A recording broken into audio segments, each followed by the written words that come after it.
Eh, lo importante es que esté Eduardo, porque si el tema, como es nuestra primera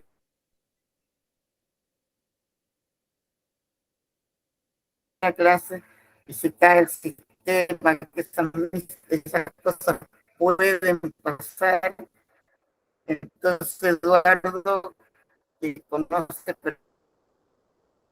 Se escucha mal, se escucha mal.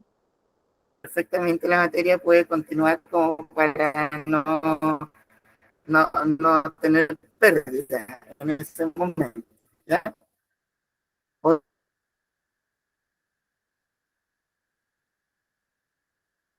¿Podemos iniciar entonces?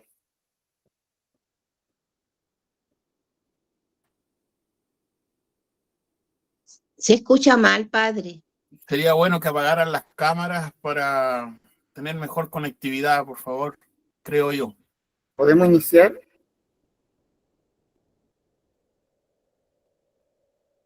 ¿Está grabado? Nuestro curso. Se escucha mal. ¿Cómo hacemos? Ahora se escucha La idea es bien. que todos apagáramos las cámaras. Yo ahí no tengo muchos más recursos. No, padre, si la idea es que todos apaguemos las cámaras de manera tal que le dejemos el más ancho de banda a usted para que pueda transmitir sin problema. Todas esas cosas ayudan, por ejemplo, a apagar la cámara y el micrófono. No significa salirse del... Si pueden apagar el micrófono, así se escucha mejor. ¿Cómo se escucha ahora? Sí. ¿Se escucha mejor? Súper bien, padre. Anda respondiendo. ¿Ah? Súper bien se escucha. Ya, perfecto. Pero todos están viendo... Sí, todos están viendo la presentación, padre. Perfecto. ¿Apago la mía también o no? Usted no. Empezamos entonces para avanzar. Ya, perfecto. Entonces empecemos. Ya, Regio. Empecemos, Claudio. Claudio nos va a ir conduciendo la... Ah, ya. Yo no la veo. Ya. Bueno, es que yo no la veo, entonces no. Y ahí a lo mejor tienen que apagar mi cámara para poder verlo, ¿no? Es que yo no la veo, entonces no podría saber en qué están. Estamos en los objetivos del curso, compadre. Y en eso sí que estamos fritos porque tendría que ocupar mi propio PowerPoint. Tiene que... Ah, ya, perfecto. Sí. No, ahí la estoy viendo. Entonces, ahí estamos al inicio de los objetivos del curso Pastoral Bíblica. ¿Bien? Tres objetivos nos hemos puesto. Primero, el curso está orientado a agentes pastorales, a personas que quieren conocer, inspirarse y orar por la palabra de Dios. Por tanto, y aquí tenemos una gran cantidad de personas, 116 en este momento conectadas, y que la mayoría, muchos nos conoceremos, somos agentes pastorales muy activos. Alguien que apague el micrófono, que Irma parece, del Rosario. Ya, entonces, como vuelvo a decir, la idea está orientada a muchas personas, pero la mayoría de estas personas, agentes pastorales, que quieren conocer más sobre la Biblia, inspirarse y orar con la palabra. Siempre esto es algo que tiene que no quedar solo en el ámbito intelectual, sino que debe bajar hacia lo más personal, como puede ser el entrar en un contacto o en un diálogo con Dios, y esto vamos a tener ciertos elementos para poder comprender mejor lo que estamos leyendo. ¿Bien? Segundo objetivo, entonces, esta finalidad pretende entregar herramientas que faciliten el acercamiento y comprensión de la Sagrada Escritura. Cuando hablamos de herramientas, es que nosotros conocemos, tenemos nuestra Biblia, conocemos, hemos hecho muchos cursos probablemente, sobre todo los catequistas u otros agentes pastorales, y en cada curso o cada momento que nosotros vamos recibiendo ciertas herramientas, pero yo, que me encantan las herramientas, por ejemplo, de construcción, tengo herramientas que no tengo idea cómo se pueden ocupar, ¿no? Tengo un taladro estupendo y y no he podido nunca taladrar porque siempre he fallado, ¿me entiendes? Estoy hablando personalmente yo. Entonces, cuando hablamos de herramientas, son elementos que nos ayudan a comprender, a profundizar la Sagrada Escritura y también a hacer distinciones, porque como hay diversas traducciones, a veces una palabra puede variar de alguna manera el sentido, minimizarlo o maximizarlo.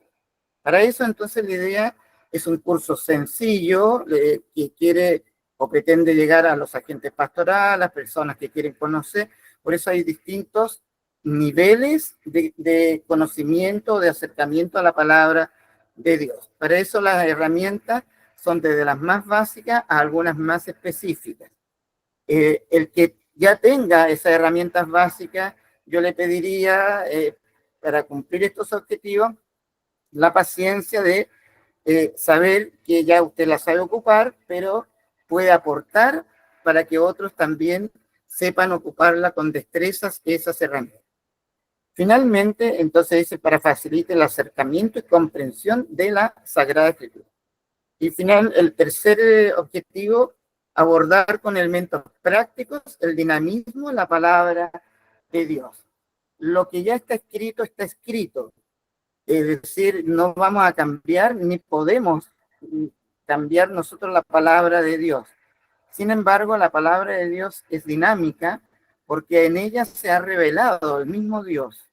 Y ese dinamismo nos da a entender que a través del tiempo, la historia, las circunstancias que nos toca vivir, nos pueden ayudar también a abordar la palabra con elementos que a lo mejor en otra oportunidad o en otro tiempo, en otro siglo, tal vez no eran necesarios para esa comprensión. Sí, en nuestro tiempo, en el que manejamos tantas y tantas formas de comunicación y muchas de ellas podrían darnos, incluyendo por ejemplo, la inteligencia artificial, las consultas que uno puede hacer a Google, por ejemplo, en el cual nos dan una serie de informaciones y esas informaciones nos ayudan a entrar, pero también, y aquí está el curso, nos ayudan a discernir qué información es la que yo puedo manejar mejor para el objetivo que me he propuesto de conocer, profundizar y orar por la palabra.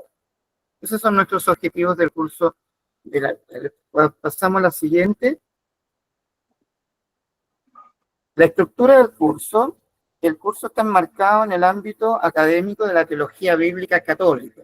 Y en esto quiero ser bien claro respecto a que podemos abarcarlo de diversas formas, de una manera muy neutra, por ejemplo. Sin embargo, en este caso, nuestro curso es de teología bíblica. Teología significa la comprensión crítica de la fe, es decir, es una ciencia, por tanto que nos aporta a través de nuestra razón ciertos elementos de comprensión de un dato que es el dato revelado. Toda ciencia parte de un dato que es la analizada y va de menor a mayor. Pero en el caso de la Sagrada Escritura y por supuesto de la teología, nuestro dato fundamental es el dato revelado, que es la misma revelación que Dios ha hecho a su pueblo, que ha hablado a su pueblo. Lo ha hablado de muchas formas, pero de una manera muy especial en la Sagrada Escritura y sobre todo, por supuesto, en quien es el centro de la Escritura, que es el Verbo encarnado, Jesucristo. Entonces, este curso está enmarcado en el ámbito de la teología bíblica católica. Por eso tenemos el magisterio de la Iglesia, tenemos la tradición larga de la Iglesia de los tantos años. ¿Aló? ¿Cómo? Señora Irma, señora Ana María, sí, se está escuchando lo que dice usted. Por favor, cierren el micrófono, porque si no, vamos a confundir. Fundamentalmente está estructurado en dos partes. Sí, Después, estoy escuchando. ya en la medida que vamos a... Sí, pero por favor, apáguenle el micrófono para que no la escuchen. Ahí está, muchas gracias. El tema específico, perdón, fundamentalmente está estructurado en dos partes. Una introducción general a la Sagrada Escritura, que es lo que estamos iniciando hoy, y luego hay un tema específico y súper importante, que es del Nuevo Testamento, que es sinóptico y Hechos de los Apóstoles, que lo va a dar el profesor Eduardo Cuello. Él tiene una magnífica presentación de este curso, que es específico. Por eso tenemos que el curso, en estas dos etapas, no significa que el profesor Eduardo no va a estar presente en la primera, o que yo de alguna manera no voy a estar presente en la segunda, pero específicamente la Sagrada Escritura como introducción, eso principalmente lo estaría dando yo. Luego, el tema específico del Nuevo Testamento, sinóptico y Hechos, lo estaría dando el profesor Eduardo. Es un curso súper completo si uno piensa en esto, porque la primera parte es súper básica, es decir, cuando decimos básica no es poca cosa, es base, es fundamento. Es fundamento, y la segunda es bastante específica, por tanto, y es el centro también de lo que viene a esclarecer todo el Antiguo Testamento, porque en el Nuevo Testamento se cumple lo que ya había sido anunciado. Bien, pasamos al siguiente. El presupuesto básico del curso, y aquí ya entramos en materia. Tenemos aquí entonces como un pequeño cuestionario. La Biblia es sin duda el libro más leído y traducido a todos los idiomas, editado en toda la historia, y por tanto, y todavía de hecho van surgiendo nuevas ediciones. Ya vamos a entrar un poquito en el tema justamente de las traducciones, etcétera, en esta misma clase. Entonces aquí tenemos un pequeño cuestionario. No sé si Claudio preparó algo respecto a esto. No, padre, directamente desde la presentación. Ya, directamente la presentación. Entonces, aquí tenemos un pequeño cuestionario como para introducir el curso, y que podemos ir contestando. Tal vez ahí Claudio puede manejar, porque al final vamos a tener también un momentito de presentación o de interacción, pero aquí tenemos varias preguntas que seguramente cada uno puede. Yo les indicaría, si tienen su cuaderno, por ejemplo, o si alguno va tomando nota, ahí puede ir respondiendo inmediatamente. Después, cuando interactuemos, podemos indicar. Primero, ¿qué significa el término Biblia? ¿No? Eso es algo de lo más común, probablemente la mayoría ya lo sabe. De ahí vamos a empezar a decir. Ahora yo solamente voy a hacer las preguntas. ¿De dónde proviene este término Biblia? Luego, cuando enfrentamos la Biblia propiamente tal, que es un conjunto de libros, ¿cuántos libros son la Biblia católica o la Biblia que ya conocemos? Por eso hemos hecho una distinción, porque hay efectivamente una diferencia entre una Biblia versión católica y una Biblia versión evangélica o protestante, como se pueden llamar, de la sociedad. ¿Cómo está estructurada?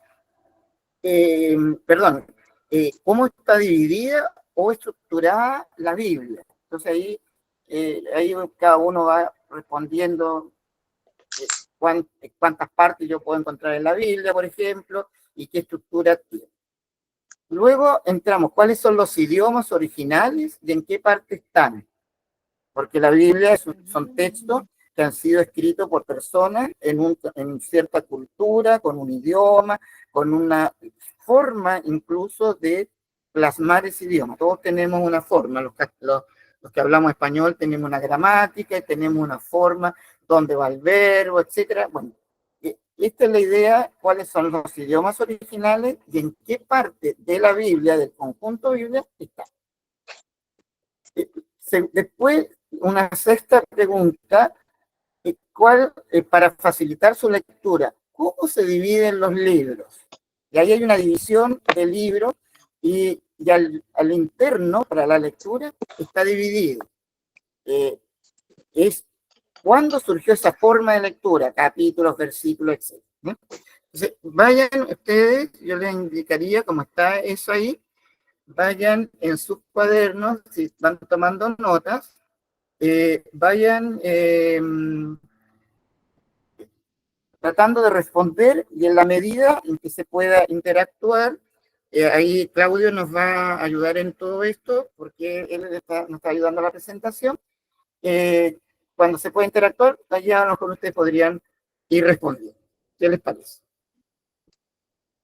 Entonces, le vamos a dejar un segundito ahí para que puedan ver las preguntas, para que puedan ir en sus cuadernos o donde estén tomando sus notas, respondiendo así rápidamente lo que ya saben, que probablemente muchas de estas preguntas ya las saben y muy bien, ¿cierto? Entonces, ¿qué significa el término Biblia? ¿De dónde proviene el término? ¿Cuántos libros son en la Biblia? ¿Cómo está dividida o estructurada la Biblia? ¿Cuáles son sus idiomas originales? ¿En qué parte están? Cuando me refiero a qué parte están, no estoy pidiendo, por ejemplo, que diga, miren el capítulo tanto, versículo tanto, no, sino que, por ejemplo, si yo sé que está en un idioma, está en el Antiguo o en el Nuevo Testamento, por ejemplo, ese idioma. Si yo sé que es otro idioma, y así, es un poquito la idea, ¿no? Cuando decimos cuáles son los idiomas originales, este y este otro, y en qué parte están. ¿Están en esta parte o están en esta otra parte o están mezclados, etc. Es un poco la respuesta que tendrían que dar. Para facilitar su lectura, ¿cómo se dividen los libros? Una respuesta súper simple, pero tiene también sus momentos que vamos a tener que tratar, cuándo y cómo surgió ese método de dividir los textos para poder entenderlos mejor y ubicarlos rápido. Bien. Yo creo que ya tomaron un poco nota de estas preguntas. Pasamos entonces ahora a ciertas respuestas de estas, y ahí ya dice, tenía razón, o nada que ver lo que había pensado. Pasamos a la siguiente entonces. Pasamos a la siguiente. Término y concepto. Aquí tenemos que hacer una diferencia cuando estamos hablando de término y concepto. Claudio, mejor puede volver atrás porque así no, porque la idea era que esto estuviera más bien oculto y después se aprende. Ya. Entonces, ¿qué significa el término Biblia? Entonces, para poder responder a eso, hemos hablado del término. Siempre es bueno hacer una distinción entre el término propiamente tal y el concepto. Porque el término, estamos frente a la palabra. El concepto va a hacer referencia a la idea que expresa esa palabra. Ahora sí podemos pasar a la que estábamos viendo, a la que sigue. Ya. Primero, la palabra que expresa un concepto. El concepto, podríamos decir, es la proyección mental que permite comprender y clasificar una idea de fondo. Aquí, lamentablemente, no están ocultas, deberían estar ocultas todas esas palabras, porque aquí hay una imagen, si ustedes se dan cuenta, y la pregunta, si alguien podría responder así rápidamente, no sé si el mismo Claudio, ¿no? Lo que vemos ahí, ¿qué es lo que vemos ahí? Perros. Perros. Perros, ya, perfecto. Vemos perros. ¿Cómo sabemos que vemos perros? Bueno, ahí está, además dice la palabra perro, ahí se está viendo, ¿cierto? Pero porque tenemos la experiencia, incluso muchos de ustedes probablemente tienen su mascota y pueden tener uno o más perros, ¿no? Mi mamá tiene un perro y se llama Pillín, y ahí hay una foto del Pillín por ahí, ¿no? A lo mejor. Entonces, bien. Entonces, sabemos que es perro porque tenemos la experiencia del perro. No obstante, nosotros expresamos, y ahí donde aparecen, si ustedes se dan cuenta, la palabra perro en varios idiomas. Está perro en español, perro en inglés, perro en italiano, perro en alemán y perro en francés, ¿no? La palabra perro. Cuando hablamos de término, estamos hablando precisamente de la palabra que expresa la idea. Todos ustedes reconocieron que son perros, y sin embargo, estamos viendo perros de diversas razas. Por tanto, podríamos incluso decir, ¿qué es eso? Porque tenemos un perro blanco, simpático, amarillito, otro café, grandote, otro negro. O sea, ¿qué es lo que es eso? Todos entendemos que a pesar de la distinción que hay entre cada uno, unos más grandes, otros más chicos, otros pelados, otros peludos, sin embargo, todos son perros. ¿Cómo lo expresamos nosotros en español? Con el término perro. Y yo voy a entender perfectamente, pero si la persona en inglés va a decir dog, no va a decir perro. En italiano cane, hunchen, etc. Los idiomas, aquí está, como hemos dicho, en español, en inglés, en italiano, en alemán y en francés. ¿Qué expresan esos términos en los distintos idiomas? Expresan la esencia de lo que estamos viendo. Y por eso yo le puse ahí, si ustedes se dan cuenta, perreidad, que es el universal. Es como si yo pusiera personas y podría poner humanidad, por ejemplo, ¿no? Es el universal. Entonces, el término normalmente va a expresar un concepto. El término puede variar. Por eso cuando decimos Biblia, nosotros estamos frente a un término que es en un idioma específico y que tiene, pero que tiene un significado, pero ese significado se amplía en un concepto. ¿Cuál es el concepto entonces ahora? Es la proyección mental que permite comprender y clasificar una idea de fondo. Cuando las personas que pudieron responder dijeron perro, estaban expresando el concepto de la perreidad, es decir, de ese concepto universal que expresa la palabra o que ustedes la expresaron en una X palabra para decir este es el animal. Podríamos poner un montón de otros ejemplos, pero en este momento ya queremos pasar a la que sigue, que es el término Biblia. Pasamos entonces a la siguiente.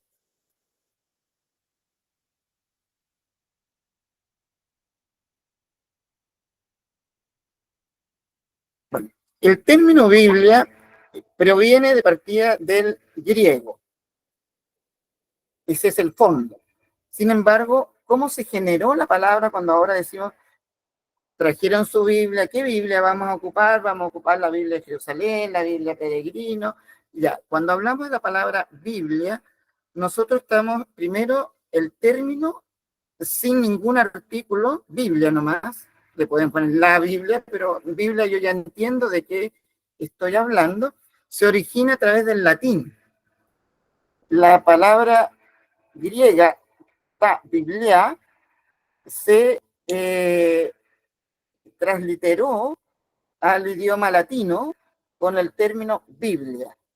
Y ya en latín, la palabra Biblia, cuyo origen es griego, ya significa la Sagrada Escritura, en otras palabras, ¿no?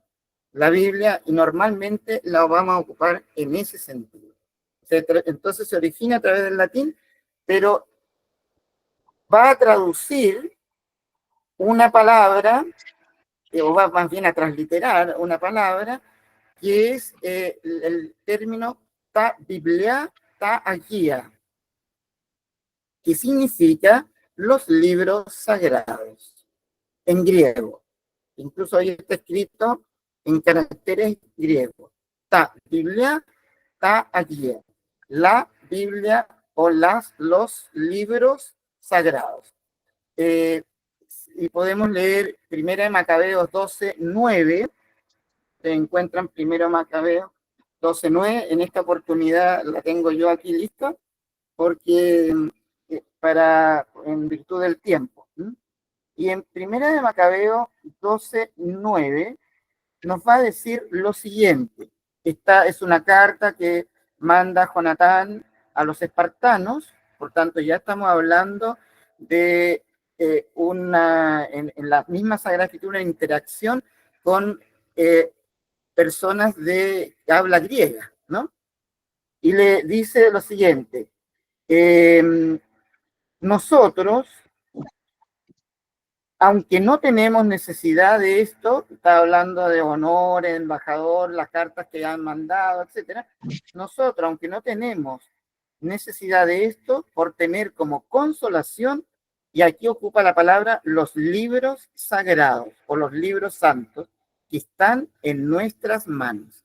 Es la primera vez que aparece, esto es Primera de Macabeos 12:9, en griego, porque está en el texto, versión que ya veremos en el caminar de este curso, que hay una versión de la Biblia del Antiguo Testamento que originalmente está en hebreo.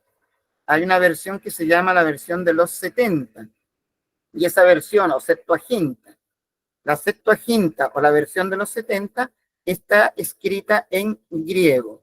Y Primera de Macabeos, los libros de Macabeo están escritos en griego y pertenecen a la versión de los 70 y no están en la versión hebrea.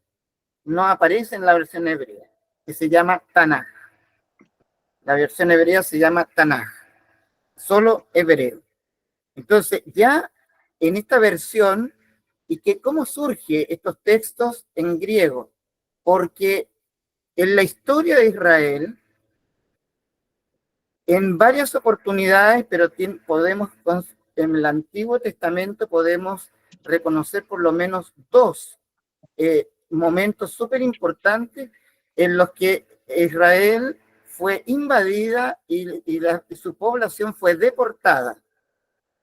Hay dos grandes, una el 721, del todo el lado norte, donde muchos tienen que salir huyendo del reino del norte, llamado Israel, y ahí entonces inicia lo que llamamos la diáspora.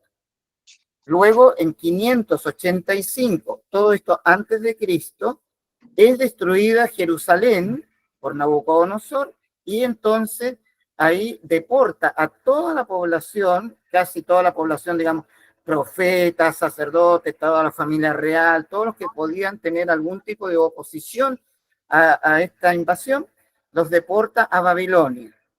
Y ahí comienza ya, 200 años después de la primera deportación, empieza una gran deportación donde muchos se van a quedar fuera o van a huir a otros países donde se habla griego. ¿Bien? Entonces, esta diáspora donde encontramos colonias judías en otros países que hablan griego, hacía necesario, porque ya el hebreo se les dificultaba con tantos años. Pensemos que la deportación en Babilonia duró cerca de 70 años y por tanto muchos murieron y muchos nacieron ya en el cautiverio. Muchos murieron y nacieron en el cautiverio, por tanto, muchos que nacieron en cautiverio, la lengua no le era tan fácil porque estando en cautiverio tendrían que hablar el idioma de donde estaban cautivos. Por tanto, ya no le era tan fácil la lectura en el hebreo y por tanto se traducen estos textos al griego.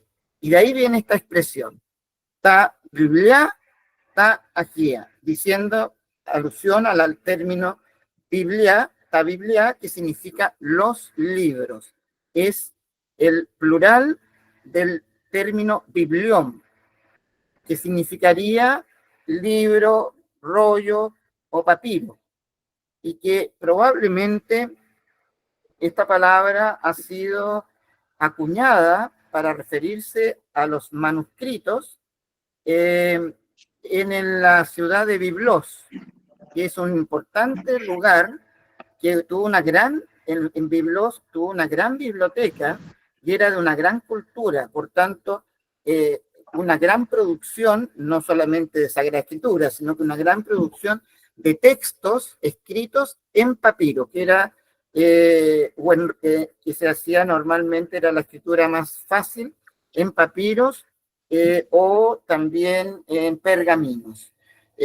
Después, cuando veamos el tema de las distintas traducciones, vamos a tener que ver un poco los elementos en los que se escribía, que generalmente era el papiro, que es un papel hecho de caña, machacado, trenzado y machacado, y el pergamino, que normalmente son cueros de animales que son curtidos al punto que quedan y que son muy resistentes también para poder. También habían tablillas y otras formas de escritura, pero en definitiva, Biblos, la ciudad de Biblos, está reconocida como una ciudad de gran cultura con una gran biblioteca. Probablemente de ahí ha surgido el término para referirse a un rollo o a un libro de biblón, ¿no?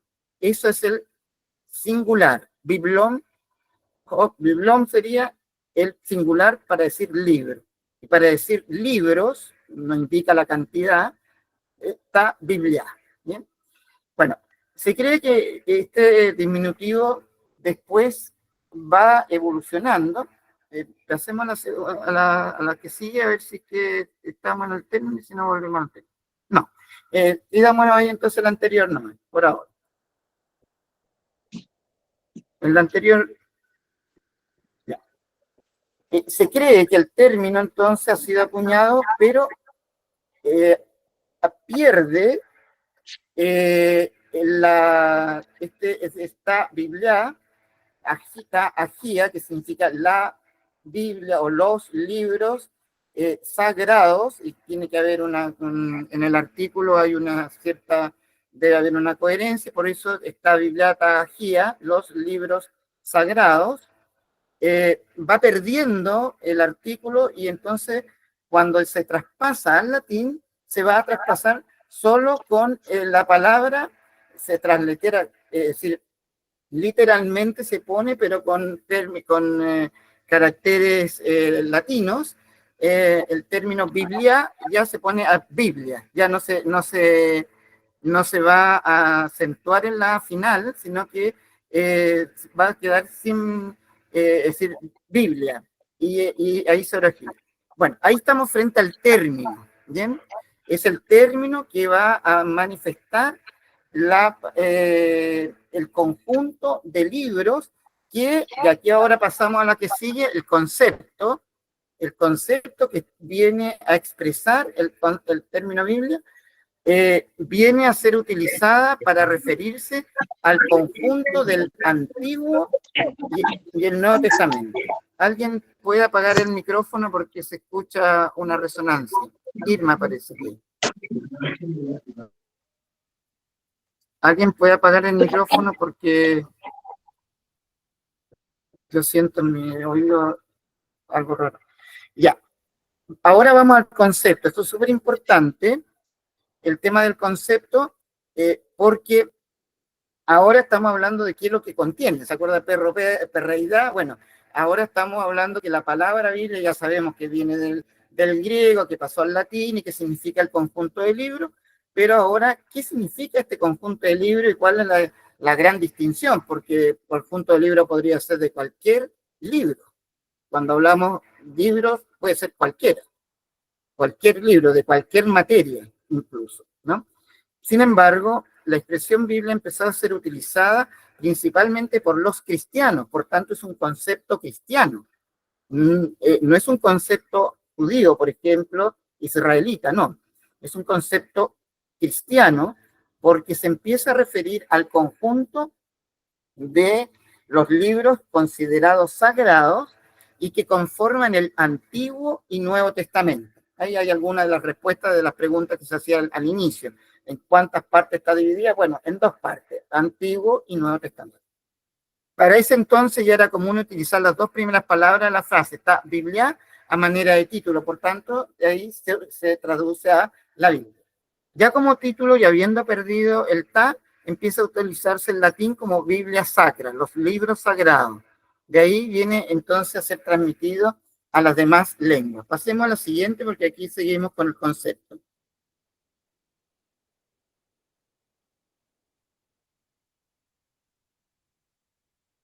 Bien, ¿qué es entonces la Biblia para los creyentes? Es indudablemente la palabra de Dios. Vamos a hacer un ejercicio después que sigue, pero para que veamos. Por tanto, cuando ya estamos hablando de Biblia, estamos hablando del conjunto del Antiguo Testamento y el Nuevo Testamento, contiene la palabra que Dios nos ha revelado. Primordialmente, entonces, la palabra, el libro o la Biblia va a ser aquello que va a exponer la historia de salvación desde el momento mismo de la creación, la caída del ser humano, la promesa que Dios le ha dado al ser humano en el momento mismo de la caída, y luego todo lo que significa la preparación de lo que después vendrá en el Nuevo Testamento, que es el cumplimiento de la palabra. Son tres, en algún otro momento vamos a tener que ir profundizando, estamos recién en una introducción.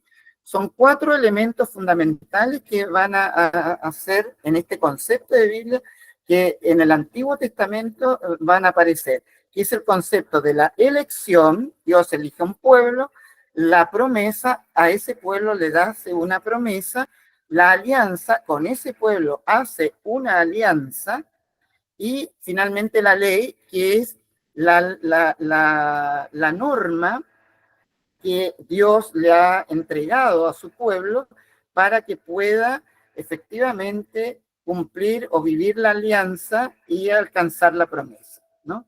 Entonces, frente a esto, ya estamos en el concepto en el que Dios se revela, es decir, Dios quita el velo que va a ayudarnos a profundizar en lo que Dios mismo es, porque por la razón nosotros podemos llegar, por nuestra razón humana, podemos llegar al conocimiento de que Dios existe. Podemos llegar al conocimiento de que Dios es uno. Ahí tenemos entonces el monoteísmo estricto que aparece principalmente en el Antiguo Testamento. Solo hay un solo Dios y nadie más es Dios. Todos los demás son ídolos y por supuesto no son verdaderos dioses. El único Dios es el que se ha revelado. Entonces, podemos llegar a ese elemento por nuestra razón. Una razón bien enfundada, bien conducida, va a llegar necesariamente a la conclusión de que Dios existe, de que Dios es uno. Pero ahora, cuando Dios empieza a revelar como Dios que es Padre, Dios que ama, Dios que perdona, Dios que envía a su Hijo, por tanto parece que es más que uno, entonces nos va a revelar que es Padre, Hijo y Espíritu Santo. Eso ya tenemos la revelación en el Nuevo Testamento. Eso ya no es simplemente un ejercicio de la inteligencia, porque no podemos llegar a esa conclusión solo por el ejercicio de la inteligencia, sino que llegamos a esa conclusión porque Dios nos lo ha dicho. Él nos ha hablado, Él se ha mostrado. Este es el concepto general, entonces, que manejamos en la Biblia. La palabra de Dios, que ha sido inspirada en personas concretas, tales cuales como somos nosotros, y que a partir de esas culturas, esos idiomas y los elementos que ellos necesitan, pusieron por escrito, por mandato del mismo Dios, aquella revelación. Pasamos por la que sigue.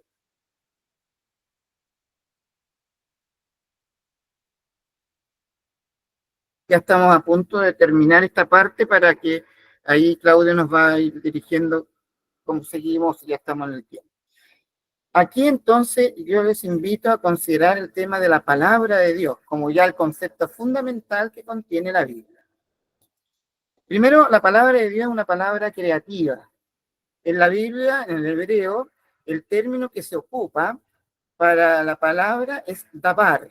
Ahí aparece incluso con sus caracteres hebreos, el dabar, que tiene un significado mucho más profundo que la simple palabra hablada, ¿no?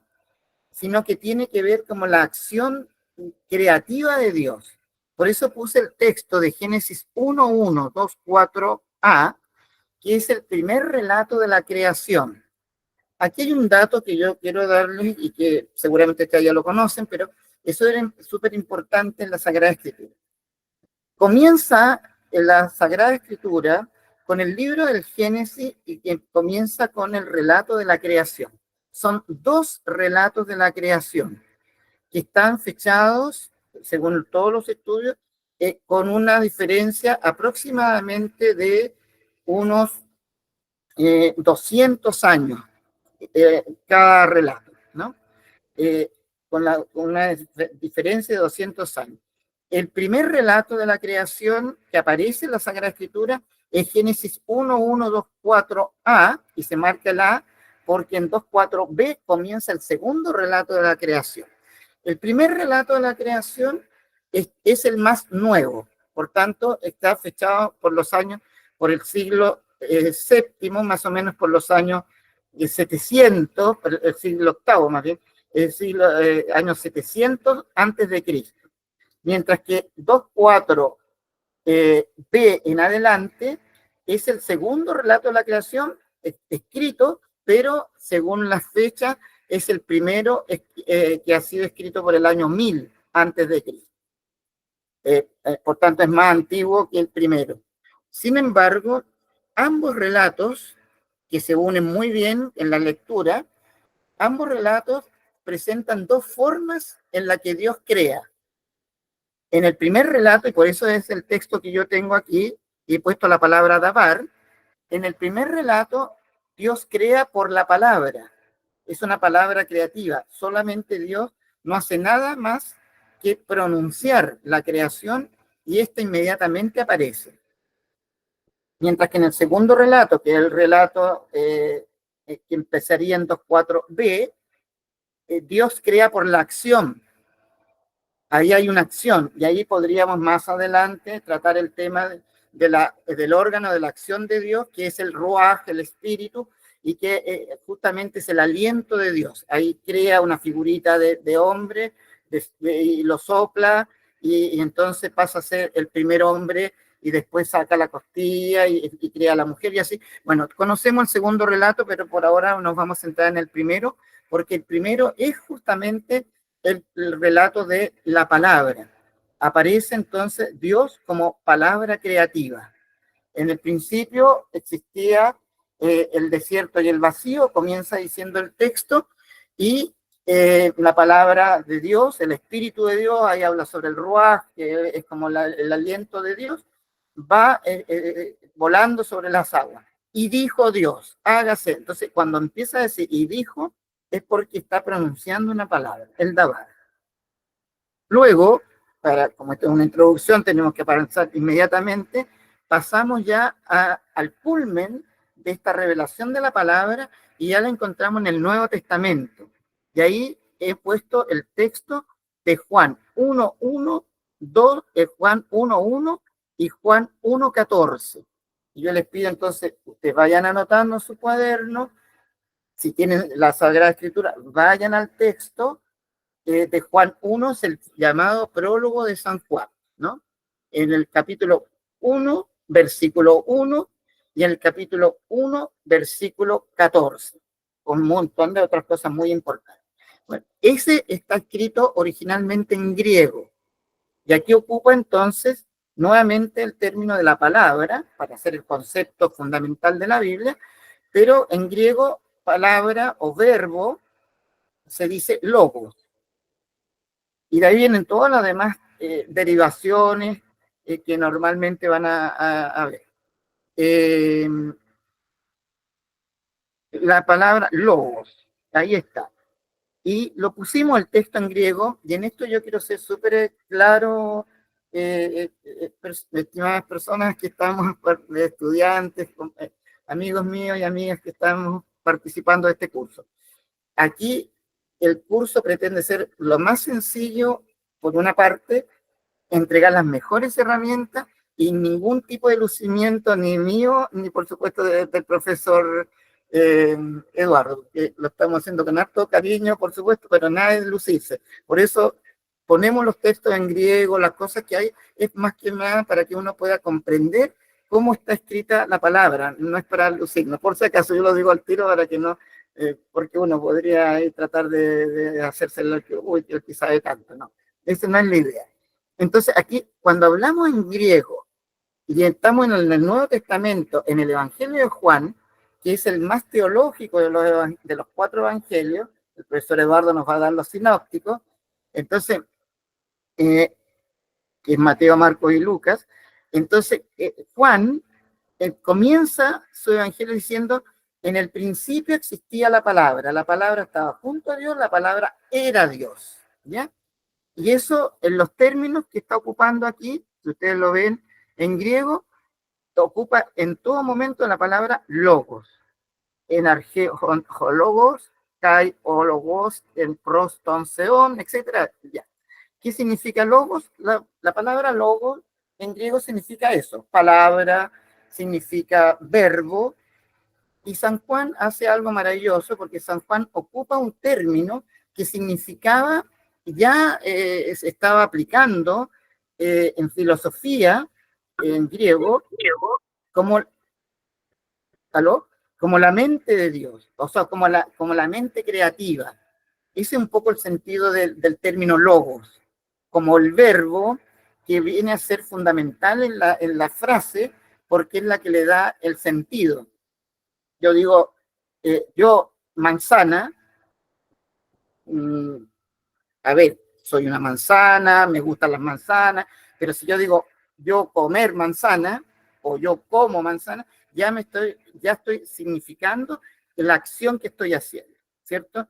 En cambio, si yo digo solamente un pronombre y un sustantivo, no me sirve de tanto. En cambio, el verbo me va a indicar que aquí estamos frente a esto. En el principio existía la palabra. Aquí está ocupando un lenguaje filosófico que todos los griegos iban a entender perfectamente. Es una palabra creativa, es una palabra que va plasmando a las cosas, etcétera. Hasta ahí estamos bien. En el principio existía la palabra. La palabra estaba junto a Dios. Ocupa ese término. La palabra estaba junto a Dios. Prostonseon. Pero, y aquí está un salto tremendo, cuando dice Kaiseon en logo, es decir, y la palabra era Dios, el verbo era Dios. Es decir, ahora va a identificar esa palabra, no solamente junto a Dios, sino que va a ser el mismo Dios. La palabra es Dios. Y para que no quede duda de qué está hablando, en el versículo 14, ahí nos aclara. Y la palabra se hizo carne y habitó entre nosotros. Ahí está puesto el texto en griego, Juan 1:14, y luego el versículo en español, el verbo se hizo carne y habitó entre nosotros y vimos su gloria. La palabra gloria, yo arriba la puse, doxa, ¿no? Vimos su gloria, gloria como la del unigénito del Padre, lleno de gracia y verdad.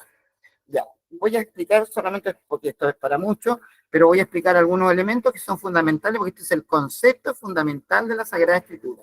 La palabra que ha venido a nosotros, la palabra que estaba junto a Dios desde siempre, por tanto, cuando está hablando de unigénito, por ejemplo, cuando está indicando de que estaba junto a Dios, está hablando de la eternidad o de la preexistencia de esta palabra junto a Dios. Cuando ya traspasa o da este salto teológico gigantesco y dice que la palabra era Dios, entonces en este caso está identificando esa palabra, ese verbo, esa mente creativa, la está identificando con la persona del Hijo, porque la palabra se hizo carne y notamos aquí que ocupa, no la palabra, aquí podría haber ocupado, por ejemplo, que después el mismo texto lo ocupa, la palabra zoe, que significa vida, ¿no?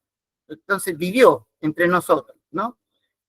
Podría haber ocupado la palabra soma, que significa cuerpo, pero no ocupa eso, ocupa la palabra sarx, que significa carne, y eso tiene que ver con la naturaleza, es decir, en este caso, la palabra que es Dios ha tomado la naturaleza humana.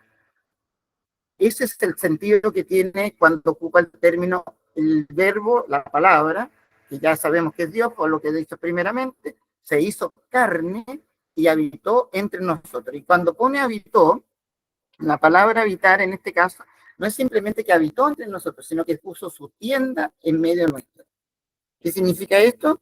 Que si pone su tienda en medio nuestro, está poniendo, ya al tiro te doy la palabra, alguien levanta la mano, si está poniendo su tienda en medio nuestro, significa que es la tienda del encuentro, que en el Antiguo Testamento era el lugar donde Moisés se encontraba con Dios y a través de Moisés el pueblo se encontraba con Dios. Esto aquí es la persona misma del verbo encarnado, es la tienda del encuentro. ¿Alguien había levantado la mano? Disculpe, ¿Claudio? padre, por interrumpir. A Claudio quedan 5 minutos para concluir. Oh, ya, entonces muy bien, gracias.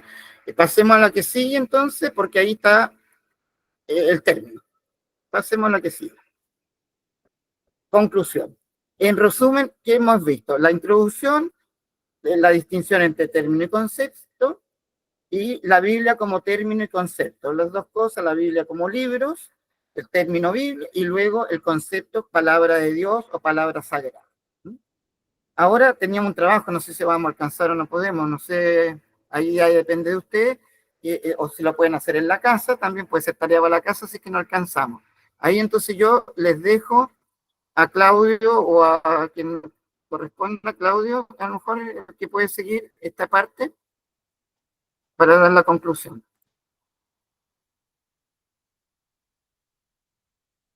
Como usted desee, padre. Depende si ya estamos al término de la hora del curso o de mi intervención. Sí, estamos a la hora de término ya del curso. De todas formas, toda esta parte del trabajo en clase lo tenemos listo en la plataforma de Classroom. Y una vez que se termine la clase, se va a Entonces, publicar. ya. Entonces la idea sería que cuando volvamos, si ya nos pone otra cosa el próximo miércoles que tendríamos nuestra otra clase, ahí podamos empezar con el trabajito que podemos hacerlo así. ¿Qué les parece? Para poder así darle una buena conclusión a este primer momento, porque ahí también incluso podrían haber preguntas que podrían haber surgido y que podemos responder ya a la próxima clase. ¿Qué les parece? Hay preguntas en el chat. Hay preguntas en el chat, ya. ¿Y quieren que se la responda ahora? ¿Cuáles serían las preguntas?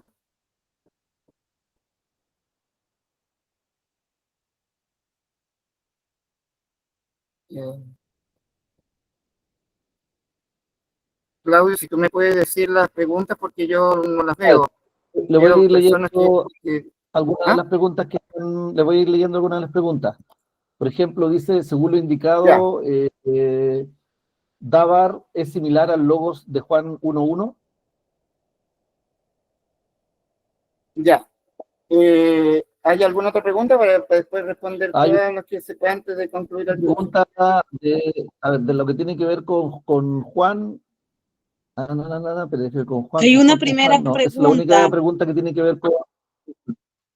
Estoy leyendo en el chat, disculpe que interrumpir. Hay otra pregunta que dice si el canon de la Septuaginta es más antigua que la de Tanakh.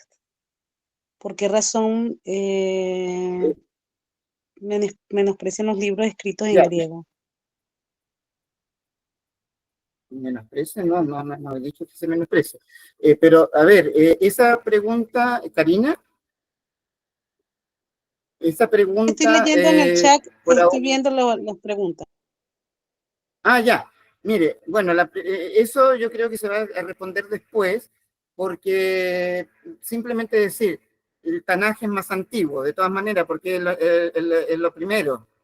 El Tanaj podemos empezar a... Los primeros textos están hacia el año 1000 o al año 900 antes de Cristo, mientras que la Septuaginta es del año 300 antes de Cristo. O sea, hay una diferencia de 600 años entre el Tanaj y la Septuaginta, ¿no? Pero siendo la Septuaginta más nueva. De ahí, cuando sea el momento, porque ese tema lo vamos a tratar como tema dentro de la clase, ahí se va a tener que explicar más cómo surge y cuáles son las diferencias entre el Tanaj y la Septuaginta, el texto masorético, etc. ¿Bien? Ahora, en cuanto a la palabra, a la diferencia de Dabar, estamos hablando que es la palabra de Dios, el concepto fundamental es la palabra de Dios. La diferencia es que el Dabar, en el Antiguo Testamento, no se identifica con Dios, que Dios sea el Dabar, sino que Dios crea a través de la palabra. Es decir, Dios es Dios, y Dios crea de la nada. En los textos de Génesis de partida ocupa un término que es bien simpático, tohu wabohu. Y el tohu wabohu significa desierto y vacío, porque en el concepto hebreo no existe el término, perdón, no existe el concepto nada.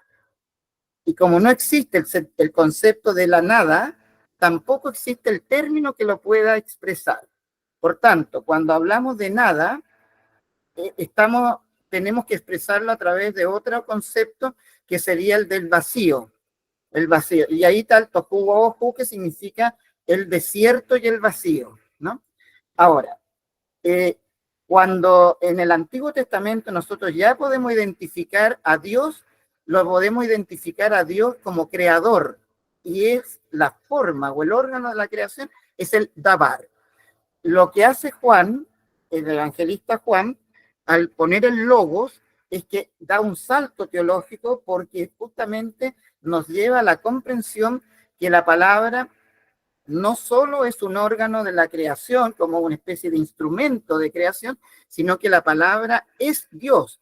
Y ahí empieza ya a revelar entonces en Dios las distintas personas de Dios. Recordemos que la Santísima Trinidad es una revelación estricta, porque es un misterio en estricto sentido. No podemos llegar a la conclusión de que Dios es Padre, Hijo y Espíritu Santo, un solo Dios, tres personas distintas, sino porque Él nos lo ha revelado. No podemos llegar a eso a través de la razón.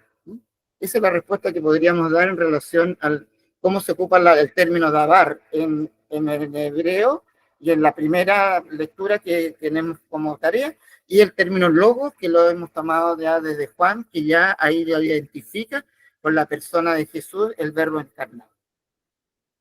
¿Bien? Y hay otra pregunta Entonces, que hace Marcos Silva, padre, dice que si acaso la carta de Jeremías se considera libro aparte de Baruch, hay ediciones que las traen por separado. claro, pero eso yo creo que son preguntas que son excelentes, guárdelas, ¿sí? No la vamos a contestar ahora. ¿Por qué razón? Porque tenemos que tratar el término Antiguo Testamento y el Nuevo Testamento, y ahí tenemos que ver la estructura del término del Antiguo Testamento, y podemos ver entonces cómo surge estas divisiones que muchas veces podemos encontrar entre las Lamentaciones, Baruch, Jeremías, etc. ¿Bien?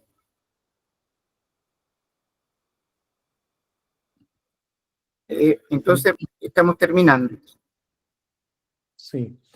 Sí, estamos terminando, padre. Se hizo corta la clase, Sí. estimados estudiantes. Muy dinámica, padre, la clase, muy rápida, muy bien. Ya esta era una clase introductoria. Ya la semana vamos a tener algunas nuevas dinámicas de la clase, ¿ya? De los 40 minutos de exposición que va a ser nuestro profesor, y luego clase